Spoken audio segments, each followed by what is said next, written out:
এই ব্যাপারে full video দেওয়া আছে আমাদের চ্যানেলে, দেখে নিন। আমি হুমায়রা কুরেশি। দয়া করে আমাকে একটু সাপোর্ট করুন, সাবস্ক্রাইব করুন, লাইক, কমেন্ট, শেয়ার করুন।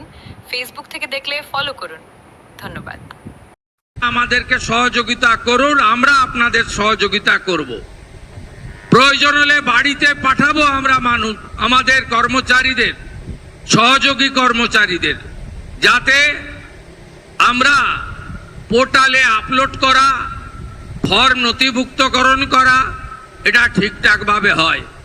আপনারা সবাই রাষ্ট্রবাদী জনগণ, আপনারা চাইবেন না যে বাংলাদেশ থেকে আসা অবৈধ অনুপ্রবেশকারী তিনি অন্নপূর্ণা যোজনা পান, বার্ধক্য বিধবা ভাতা পান, আপনি চাইবেন না।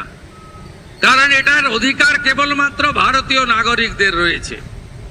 আপনি চাইবেন না যারা ভ্যাকসিনেশন করে না নিজের বাচ্চাদের, বলে ভ্যাকসিনেশন করলে নাকি জন্ম নিয়ন্ত্রণ হয়ে যায়, তারা কেন সরকারি সুযোগ সুবিধা পাবে?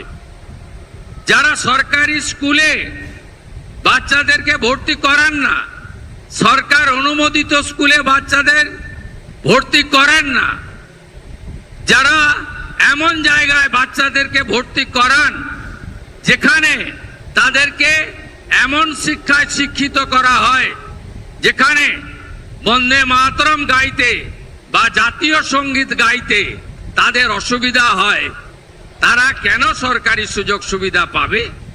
তাই আমাদের যে ফর্ম, আমাদের যে ব্যবস্থা, তাতে আমরা একবারই চাইব, এবং এই স্বচ্ছতার সঙ্গে যে তালিকা হবে, এই তালিকাতে আপনাদের যা যা প্রয়োজন এই ডবল ইঞ্জিন সরকার তাই পৌঁছে দেবে।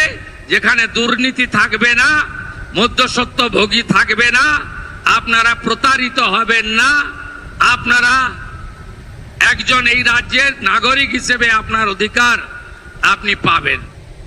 আমি আপনাদের এই কথাগুলো বললাম, সাথে সাথে আমাদের এই সরকারের 5 সপ্তাহের মধ্যে আমরা অনেক গুরুত্বপূর্ণ কাজ শুরু করেছি, সিদ্ধান্ত নিয়েছি।